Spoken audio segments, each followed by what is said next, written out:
नमस्कार, मी पंजाब डक. आज आहे 9 जानेवारी 2025. मी आहे माझ्या 13 ऑक्टोबरच्या प्लॉटमध्ये आणि या ठिकाणून पाहू शकता हे आपला हरभरा आणि या ठिकाणून परत शेतकऱ्यांसाठी अंदाज देणार आहे. राज्यामध्ये थंडीमध्ये दिवसा देखील झाडाखाली थंडी वाजणार आहे म्हणून हा अंदाज लक्षात घ्यायचा. घरात बसल्यावर देखील थंड जाणवणार आहे हे अंदाज लक्षात घ्यायचा. मात्र राज्यात अंशतः वातावरण ढगाळ राहणार आहे म्हणून हा अंदाज लक्षात घ्यायचा.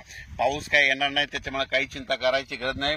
फक्त 14 जानेवारी 15 जानेवारी आणि 16 जानेवारीला राज्यात ढगाळ वातावरण राहणार आहे म्हणून हा अंदाज लक्षात घ्यायचा.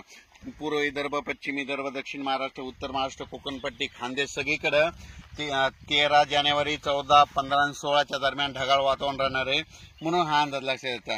राज्यात एकंदरीत परिस्थिती बघितली तर राज्यामध्ये सध्या पावसाचं वातावरणच नाही म्हणून वीटभट्टी उत्पादकांना सांगू इच्छितो काही चिंता करायची गरज नाही. जनता कांदा काढणीच आला असं त्यांनी कांदे काढायला सुरुवात करावं, कांदा लागवड करायला काही हरकत नाही म्हणून हे अंदाज लक्षात येतात. पण राज्यातल्या सर्व शेतकऱ्यांना सांगू इच्छितो की राज्यामध्ये सध्या तरी पावसाचं वातावरणच नाही. फक्त 14, 15, 16 जानेवारीला मात्र ढगाळ वातावरण राहणार आहे म्हणून हा अंदाज लक्षात द्यायचा. आणि राज्यामध्ये सांगायचं झालं तर आपण हे जे अंदाज देत आहे हे पाहू शकता. मी म्हणत असतो ना, हरभरा असा पेरावा एकरी 50 किलो पेरलेला आहे, इतका दाट पेरलेला आहे. मी म्हणतो ना, पहिले पूर्वज म्हणायचं हरभरा इतका दाट असा अशी प्लेट फेकली की वर तरंगा. तर पाहू शकता इतका दाट आहे, 50 किलो पेरलेला आहे. 4 पाणी झाले, 3दा खत द्यायला, 5व्या फवारण्या केल्या आणि या प्लॉटला उतार देखील येणार आहे.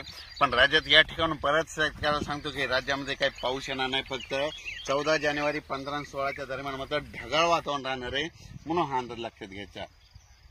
धन्यवाद.